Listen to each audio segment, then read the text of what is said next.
welcome to Neversink Farm and welcome to the tomato house here. I'm going to talk about a subject that a lot of people ask me questions about, and that's sort of gross income for a small scale farm. And I put small scale anywhere in, quarter of an acre to a couple of acres, kind of in there. When I started out, we started at about an acre, which is probably a bit too much for starting out. I always recommend, half acre or less when you start. And then moved at our peak, I think we were at like 1.3 acres. And now we're starting to slide back down, but the production stays the same. So within that kind of range of size, and there's now many, many farms that are within that range. And I feel it's a very comfortable range for a family or a couple, or even an individual and a partner, or an individual with, 2 to 3 workers at the most, can manage without much effort. That can manage with still taking days off and all of that. And that's kind of where I put, at least in my definition of a small farm, but anybody can use their own definition in their head of what it's small farm. I hear people with 200 acres call it a small farm. I'm talking about just a specific sect of that.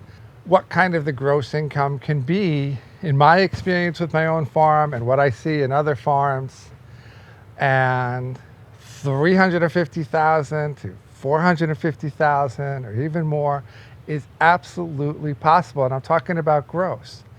But I want to preface this with a few things.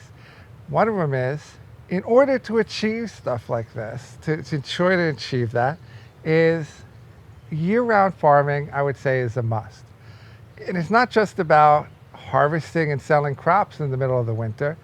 It's continually having crops that you can sell that are either in storage, or you're starting early in hoop houses, or going late into the fall, so that the farm is never shutting down. That is important. It may not be something you want to do, but those shoulder seasons are so important, not the dead of winter, but the shoulder seasons are so important to that gross income. Because if you're earning at a farmer's market, and farmer's markets can range, $2,000 to $15,000 at a market. Every time you miss a farmer's market because you only grow for 3 months out of the year, very hard to make those numbers. So it's so important to be able to do that. I know some farms that, only did it during the season and can do, maybe 150 in gross for like an acre and a half. But in my opinion, it's very hard to make a living from. Because if you're talking about a couple, talking about paying your workers and growing the farm and paying for infrastructure and for your utilities, walking away with, $25,000 each, or even $30,000 each, or $35,000 each, that just seems like a slog. It seems like a lot of hard work with, a payoff that's not that good. And I think this is the time to talk about, look, we're talking about gross here. So, you have to cut that in half, because half of that is going to be used to pay your workers, to pay your utilities, pay your insurance, pay for your gas. So if you're doing 400,000, that's 200,000 you may be able to take home. But usually, and the second thing about year round is the farm also has to be heavily invested in. A farm doesn't get to that kind of profitability by bootstrapping everything. It just doesn't happen. If you don't purchase hoop houses or invest in really good washing station or in a full-size cold room, and making things easier and easier and easier and more efficient, because you have to get 10 times more done in a day more easily than you did when you were starting. That's just the way it is. So even if you're taking that money and splitting it in half, and half is going to run the farm, the running cost of a business, there's also the investment cost, right? So you are, let's say, taking, a good 20, 30,000 and investing in a new hoop house, or investing in a heating system or ventilation system, or investing in a new van, a really nice diesel van, 50,000 bucks. Investing in a tractor to be able to turn your compost. Investing in trellising systems that are really easy and save a lot of time.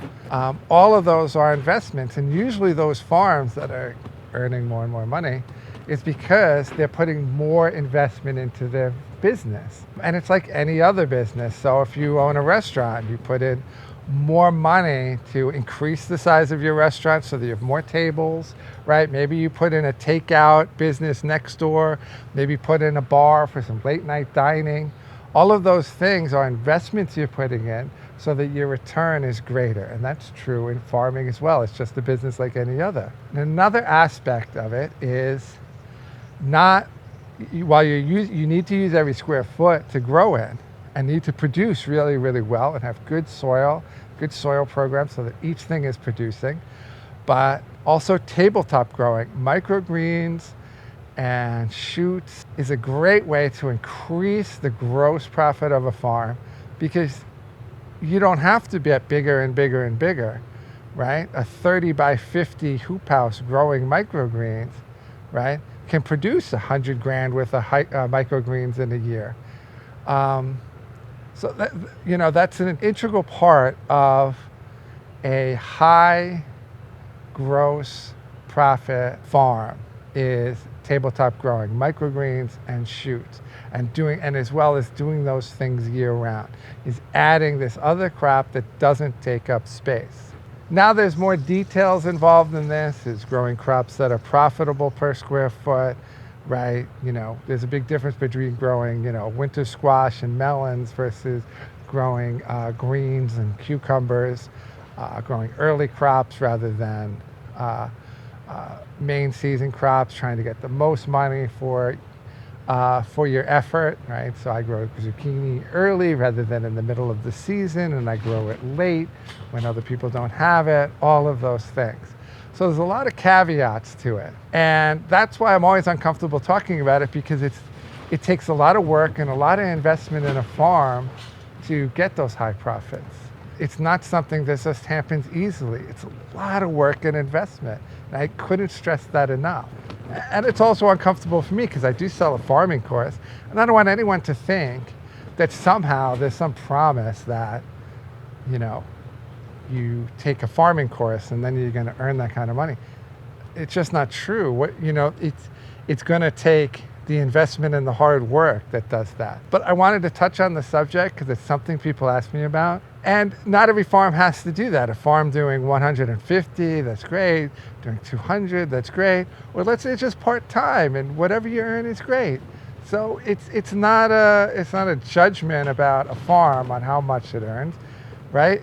What's most important is that you love it, that you enjoy it, and maybe you just invest in your farm and invest in your system because you just want a little bit more free time, and you also don't want to hate farming. You don't want to get to the point where you just hate it because it's full of weeds and things are not producing.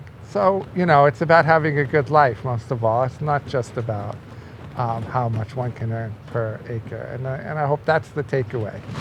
Okay? So, hey, thanks for watching. And if you want to leave some comments below, great. And I'll try to answer them. Till next time.